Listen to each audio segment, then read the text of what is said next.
Assalamualaikum warahmatullahi wabarakatuh. Saya Tunjung Satya Nusantara dari Fakultas Ekonomi dan Bisnis, Prodi Ilmu Ekonomi, akan mempresentasikan tentang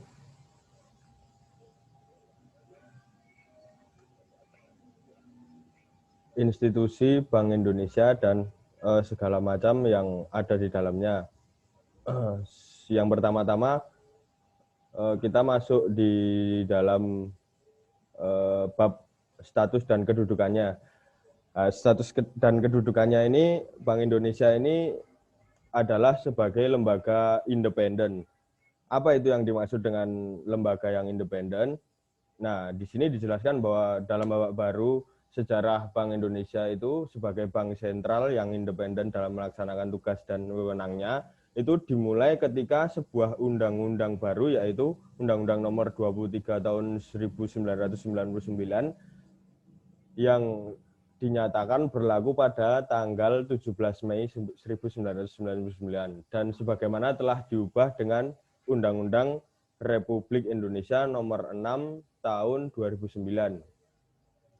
Nah, undang-undang tersebut itu memberikan status dan kedudukan sebagai suatu lembaga negara yang independen dalam melaksanakan tugas dan wewenangnya, yaitu maksudnya bebas dari campur tangan pemerintah dari atau pihak lain. Nah, itu kecuali untuk hal-hal yang secara tegas diatur dalam undang-undang ini. Begitu.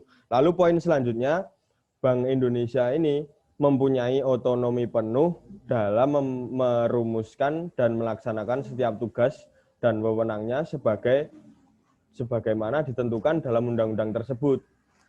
Pihak luar tidak dibenarkan mencampuri pelaksanaan tugas Bank Indonesia. Jadi lembaga parlemen apapun itu tidak boleh mencampuri urusan atau wewenang yang sudah ditetapkan di Bank Indonesia ini. Dan Bank Indonesia juga berkewajiban untuk menolak atau mengabaikan intervensi dalam bentuk apapun dari pihak manapun juga, seperti yang saya jelaskan tadi. Ya, status dan kedudukan yang khusus tersebut diperlukan agar Bank Indonesia ini dapat melaksanakan peran dan fungsinya sebagai otoritas moneter secara lebih efektif dan efisien. Begitu. Lalu pada bab selanjutnya yaitu Bank Indonesia sebagai badan hukum. Nah, di bab ini status Bank Indonesia baik sebagai badan hukum publik maupun badan hukum perdata ditetapkan dengan undang-undang. Sebagai badan hukum publik, Bank Indonesia berwenang menetapkan peraturan-peraturan hukum yang merupakan pelaksanaan dari undang-undang yang mengikat. Itu berlaku di seluruh masyarakat luas sesuai dengan tugas dan wewenangnya. Nah, sebagai badan hukum perdata, Bank Indonesia itu dapat bertindak untuk dan atas nama sendiri di dalam maupun di luar pengadilan. Begitu. Lalu kita masuk ke bab selanjutnya, yaitu di sini kita akan membahas sejarah Bank Indonesia sendiri.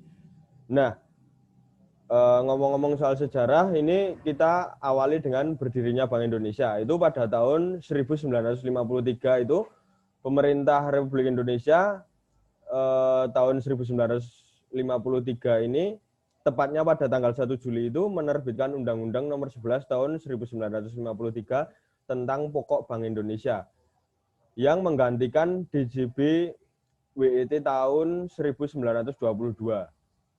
Nah, sejak tanggal ditetapkan tersebut dan tahun 1953 tersebut, Bank Indonesia secara resmi berdiri sebagai Bank Sentral Republik Indonesia. Namanya masih Bank Sentral Republik Indonesia. Nah, itu merupakan ketentuan pertama yang mengatur Bank Indonesia sebagai bank sentral di dalam undang-undang tersebut. Nah, tugas BI ini tidak hanya sebagai bank sirkulasi, melainkan sebagai bank komersil melalui pemberian kredit. Pada masa ini, terdapat Dewan Moneter atau biasa disebut DM yang bertugas menetapkan kebijakan moneter. Nah, Dewan Moneter ini diketuai oleh Menteri Keuangan dengan anggota Gubernur Bank Indonesia dan Menteri Perdagangan. Nah, selanjutnya Bank Indonesia bertugas menyelenggarakan kebijakan moneter yang telah ditetapkan oleh Dewan Moneter tersebut. Nah, itu tadi bab ini adalah sejarah berdirinya Bank Indonesia. Lanjut ke poin selanjutnya, masih dalam bab yang sama, yaitu sejarah Bank Indonesia. Namun kali ini kita masuk ke tahun 1968, di mana poinnya adalah Bank Indonesia itu sebagai agen pembangunan dan pemegang kas negara. Maksudnya bagaimana? Maksudnya adalah di tahun ini pemerintah Republik Indonesia itu mengeluarkan Undang-Undang Nomor 13 tahun 1968 tentang Bank Indonesia. Apa itu undang-undangnya? Nah, undang-undang ini mengembalikan tugas Bank Indonesia sebagai Bank Sentral Republik Indonesia dan menghentikan status Bank Indonesia sebagai Bank Negara Indonesia Unit 1. Ini yang pertama.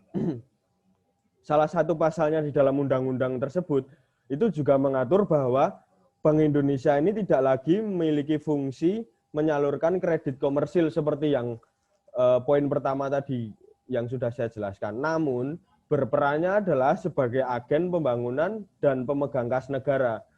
Sementara itu melalui Undang-Undang Nomor 21 dan 22 tahun 1968 ini, bank-bank lainnya yang tergabung dalam bank tunggal itu berubah kembali menjadi bank pemerintah yang berdiri sendiri.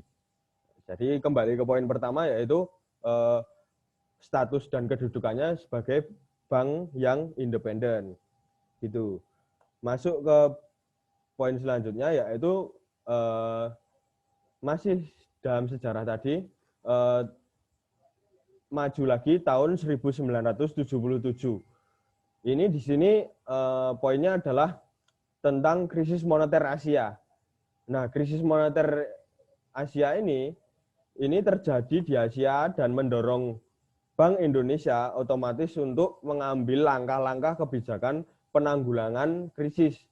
Seperti contohnya penerapan kebijakan floating exchange rate untuk nilai tukar. Lalu ada juga penutupan bank-bank yang bermasalah. Dan yang terakhir adalah restrukturisasi bank-bank yang tidak sehat. Jadi bank-bank yang kurang menjalankan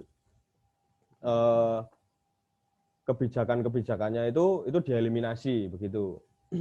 Lalu masuk pada poin yang terakhir ini saya ambil, yaitu pada tahun 1988. Nah, di tahun 1988 ini ada poin yang menarik, yaitu deregulasi perbankan. Nah, dalam poin deregulasi perbankan ini Bank Indonesia mengeluarkan paket kebijakan deregulasi perbankan dengan nama Paket Kebijaksanaan 27 Oktober 1988 yang dikenal sebagai Pakto 88 atau Pakto 27. Nah, apa itu? Nah, itu adalah suatu kebijakan yang ditujukan untuk mendorong tumbuhnya industri dengan mempermudah perizinan dalam pendirian bank baru. Nah, selanjutnya nanti teman-teman bisa cek untuk lebih lengkapnya. Ini saya ambil yang penting-penting saja. Untuk nanti itu sejarah Bank Indonesia masih banyak lagi, dari tahun ke tahun itu ada, nanti linknya bisa kalian cek di deskripsi ya. Oke, itu saja yang bisa saya sampaikan, semoga bermanfaat. Wabillahi taufiq wal hidayah. Wassalamualaikum warahmatullahi wabarakatuh.